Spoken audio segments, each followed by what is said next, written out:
صفے کعبہ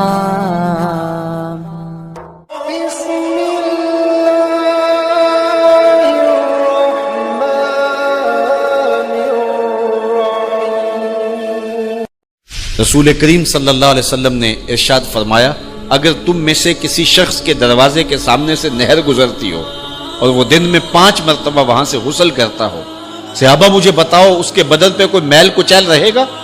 تو صحابہ نے عرض کی، اے اللہ کے رسول، اس کے بدن پہ کوئی میل کچیل نہیں رہ سکتا جو دن میں 5 مرتبہ غسل کرتا ہے۔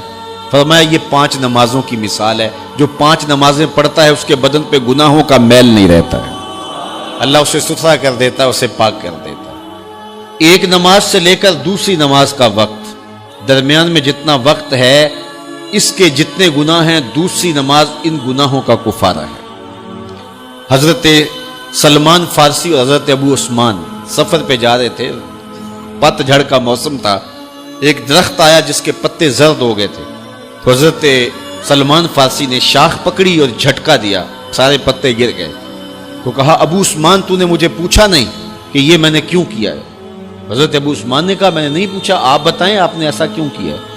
تو حضرت سلمان فارسی کہنے لگے، ایک دن میں رسول اللہ کے ساتھ تھا، سفر پہ تھا، ایسے ہی ایک درخت آیا جس کے پتے زرد ہو چکے تھے، حضور نے شاخ پکڑی، جنبش دی، جھٹکا دیا، پتے گر گئے۔ حضور نے مجھے دیکھا اور کہا، اے سلمان تو نے مجھے پوچھا نہیں کہ میں نے ایسا کیوں کیا ہے؟ تو میں نے کہا، بندہ نواز آپ بتا دیں آپ نے ایسا کیوں فرمایا ہے؟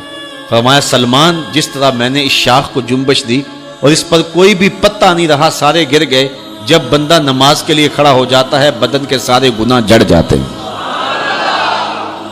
اللہ کی توفیق سے میرا خیال ہے کہ آپ سارے لوگ نمازی ہوں گے، اور میری مائیں بہنیں اور بیٹیاں جو تشریف لائی ہیں انہیں بھی 5 گانا نماز کا شعور اور توفیق نصیب ہوگی۔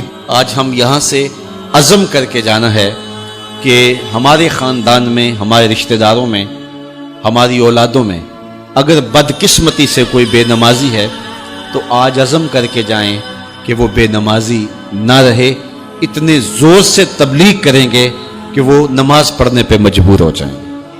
یہ اولاد کے ساتھ ہمدردی نہیں ہے، ساری رات اولاد جاگتی رہے اور جب نماز کا وقت آ جائے تو ماں کہتی ہے بیٹے سو جا، اب تو اذان کا وقت ہو گیا، حالانکہ چاہیے تھا کہ اب تو اٹھ جا، اب اذان کا وقت ہو گیا، لیکن ماں اس وقت اگر سلا دے تو کیا یہ گوارا کرتی ہے کہ میرا بیٹا جہنم کی آگ میں جلے؟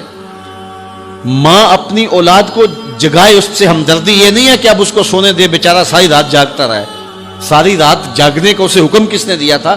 فجر کے وقت جاگنے کا حکم ہے، جب رحمت اللہ کی بٹ رہی ہے تو اس کو بیدار کرے، اس کو جگائے۔ کڑکتی دھوپ ہے، آج کل موسم کتنا گرم ہے، تو اگر بچہ دھوپ میں کھڑا ہو اور اس کے پاؤں جلس رہے ہوں تو ماں گوارا کرتی ہے، بھاگ کے اچک لے گی بچے کو کہ میں اسے دھوپ سے، تمازت سے، گرمی سے بچا لوں۔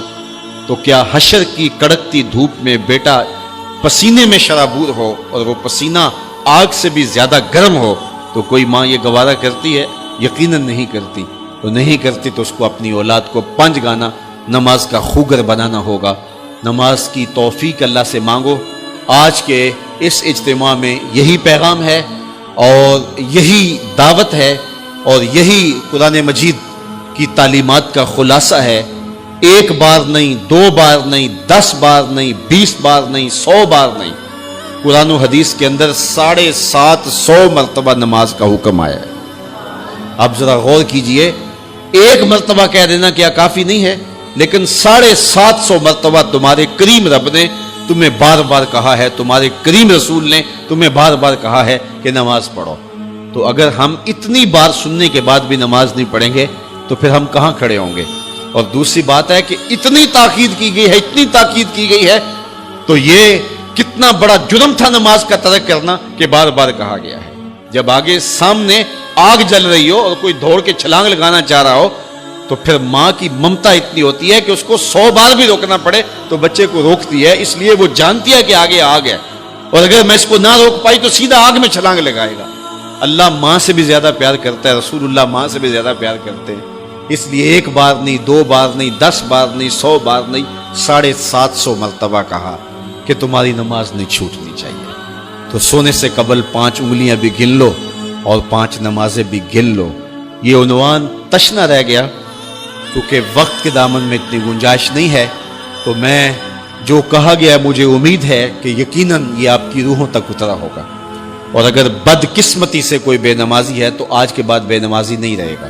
اور ہم اپنے ماحول میں اپنی اولاد سے اگر پیار کرتے ہیں، حقیقی پیار ہمیں، تو پھر ان کو 5 گانا نماز کا عادی بنانا ہوگا اور ان کی پیشانیوں میں سجدے رکھنے ہوں گے۔ اللہ مجھے آپ کو اپنی رحمتوں کے حصار میں رکھے۔